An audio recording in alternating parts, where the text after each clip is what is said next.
제3부 옷으로 표현한 조선의 질서와 신분. 조선에서 옷은 단순히 몸을 보호하는 것이 아니었습니다. 옷은 그 사람이 누구인지, 어떤 역할을 맡고 있는지, 그리고 사회 안에서 어떤 위치에 있는지를 보여주는 중요한 상징이었습니다. 특히 궁궐에서는 의복이 곧 질서였습니다.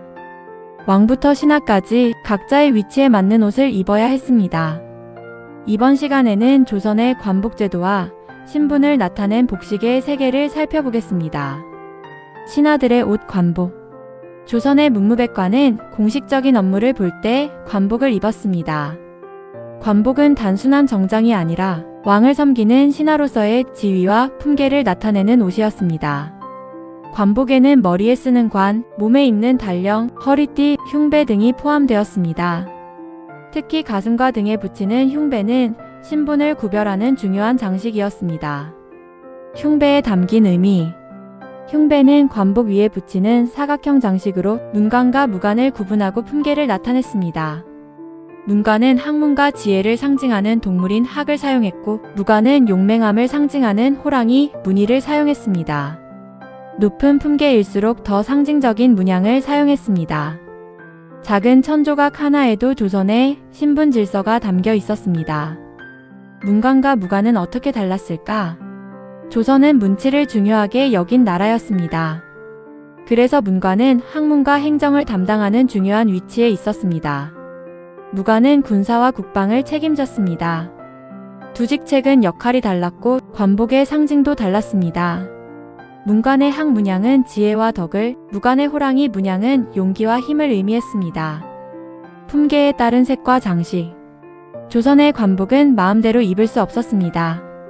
정해진 품계에 따라 색과 장식이 달랐습니다. 높은 품계의 관리는 더 화려하고 격식 있는 복식을 착용했고, 낮은 품계의 관리는 그에 맞는 옷을 입었습니다. 이는 신분 차별을 위한 것만이 아니라 관직 체계를 명확히 보여주는 장치였습니다. 왕실 행사와 신하들의 복장. 왕의 즉위식, 혼례, 제례, 외국 사신 접견 같은 중요한 행사가 있을 때는 모든 신하가 정해진 예복을 입었습니다. 궁궐 안에 모인 신하들의 옷은 마치 하나의 거대한 질서를 보여주는 장면과 같았습니다.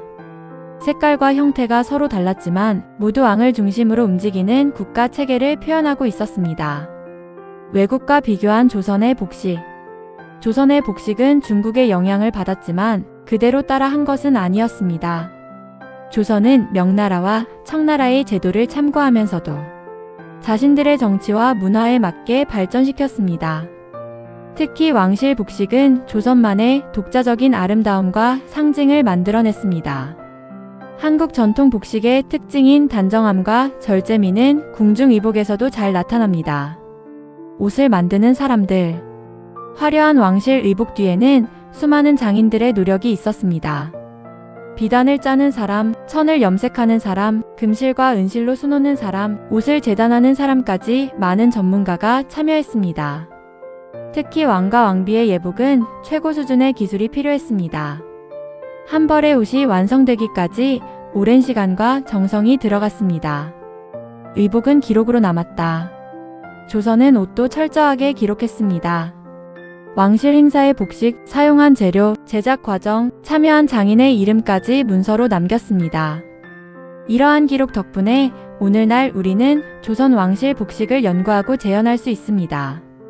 옷까지 기록으로 남긴 조선의 정신은 다른 나라에서도 찾아보기 어려운 특징입니다. 다음 이야기. 조선 왕실 의복은 단순히 아름다운 옷이 아니었습니다. 그 안에는 왕권, 신분 질서, 유교적 가치, 그리고 조선 사람들이 생각한 이상적인 사회 모습이 담겨 있었습니다. 다음 제4부에서는 조선 왕실 복식이 남긴 문화유산과 오늘날 우리가 만나는 궁중의복의 의미를 함께 살펴보겠습니다. 제4부. 옷에 담긴 조선의 정신, 그리고 오늘날의 유산. 지금까지 우리는 조선 왕실의 다양한 의복을 살펴보았습니다. 왕의 골룡포, 왕비의 저게, 세자와 세자빈의 예복, 그리고 문무백관의 관복까지. 조선의 옷은 단순히 아름다운 장식품이 아니었습니다. 그 안에는 왕권과 질서, 예법과 철학, 그리고 한 시대를 살아간 사람들의 가치관이 담겨 있었습니다. 이번 시간에는 궁중의복이 남긴 의미와 오늘날 우리가 만나는 조선 복식의 세계를 함께 살펴보겠습니다. 옷은 왕권을 표현하는 상징이었다. 왕이 입는 골룡포와 면류관은 왕이라는 존재를 백성에게 보여주는 가장 직접적인 상징이었습니다.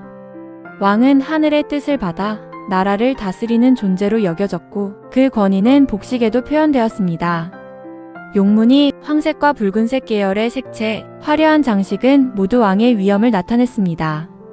하지만 조선의 왕은 단순히 권력을 가진 사람이 아니라 백성을 책임지는 군주여야 했습니다. 그래서 왕의 옷에는 권위와 함께 책임이라는 의미도 담겨 있었습니다. 왕비의 옷은 품격과 덕을 상징했다. 왕비의 저기와 대례복은 화려했지만 그 목적은 단순한 아름다움이 아니었습니다. 왕비는 궁궐 안 여성들의 중심이자 백성에게 어머니 같은 존재로 여겨졌습니다. 따라서 왕비의 옷에는 아름다움과 함께 온화함, 품위, 그리고 자애로운 덕목이 표현되었습니다. 조선은 왕비의 복식을 통해 이상적인 여성상을 보여주고자 했습니다. 궁중 복식과 기록 문화. 조선 왕실 의복이 오늘날까지 전해질 수 있었던 이유는 뛰어난 기록 문화 덕분입니다. 왕실 의례를 기록한 의궤에는 어떤 옷을 입었는지, 어떤 재료를 사용했는지, 누가 만들었는지까지 자세하게 남아 있습니다. 예복의 형태와 색, 장식의 위치까지 기록되어 있어 오늘날 전통 복식을 복원하는 중요한 자료가 되고 있습니다. 조선은 눈에 보이는 문화뿐 아니라 그 문화를 기억하는 방법까지 남긴 나라였습니다. 궁중의복 살아있는 문화유산이 되다. 오늘날 우리는 박물관과 궁궐 행사에서 조선 왕실 의복을 만날 수 있습니다. 왕의 골룡포, 왕비의 예복, 궁중 여성들의 복식은 한국 전통문화의 아름다움을 보여주는 대표적인 문화유산입니다. 특히 궁궐 재현 행사에서는 전통 복식을 입은 사람들이 왕실 의례를 재현하며 과거의 문화를 현재로 이어가고 있습니다. 한복의 아름다움을 세계에 알리다. 최근 한복은 한국을 대표하는 문화 이미지로 세계에 알려지고 있습니다. 그 바탕에는 오랜 전통 속에서 발전해온 궁중 복식의 아름다움도 자리하고 있습니다. 부드러운 곡선, 자연스러운 색감, 절제된 아름다움은 현대 패션에서도 새로운 영감을 주고 있습니다. 조선 왕실의 옷은 과거에 머무르지 않고 오늘날에도 한국 문화의 매력을 보여주고 있습니다. 옷으로 읽는 조선의 역사. 우리가 왕의 골룡포를 보면 왕권을 떠올리고 왕비의 저기를 보면 국모의 책임을 생각하게 됩니다. 신하들의 관복을 보면 조선의 관료 체계를 이해할 수 있고 궁녀들의 옷을 보면 궁궐을 움직였던 사람들의 삶을 엿볼 수 있습니다. 이처럼 옷은 역사를 읽는 또 하나의 기록입니다. 말로 남겨진 역사뿐 아니라 입었던 옷에도 시대의 이야기가 담겨 있습니다. 맺은 말. 오늘 우리는 조선 왕실 의복의 세계를 함께 살펴보았습니다. 왕의 옷은 권위를, 왕비의 옷은 품격을, 신하의 옷은 책임을, 궁녀의 옷은 헌신을 보여주었습니다. 조선 사람들에게 옷은 단순한 생활용품이 아니라 자신의 역할과 가치관을 표현하는 하나의 언어였습니다.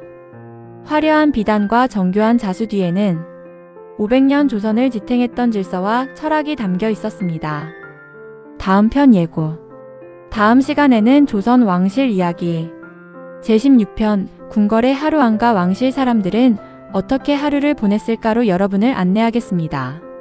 새벽 궁궐의 문은 언제 열렸을까요? 왕은 눈을 뜬 뒤 가장 먼저 무엇을 했으며 궁녀와 내시는 어떤 일과를 보냈을까요? 또한 왕의 업무 공간인 편전과 침전, 왕비의 생활 공간, 그리고 밤이 찾아온 뒤 궁궐 안에서는 어떤 일이 이루어졌는지 함께 살펴보겠습니다. 궁궐은 단순한 건물이 아니라 수천 명의 사람이 살아 움직이는 하나의 도시였습니다. 다음 시간에는 조선 왕실 사람들이 살아 숨쉬었던 궁궐의 하루를 함께 만나보겠습니다.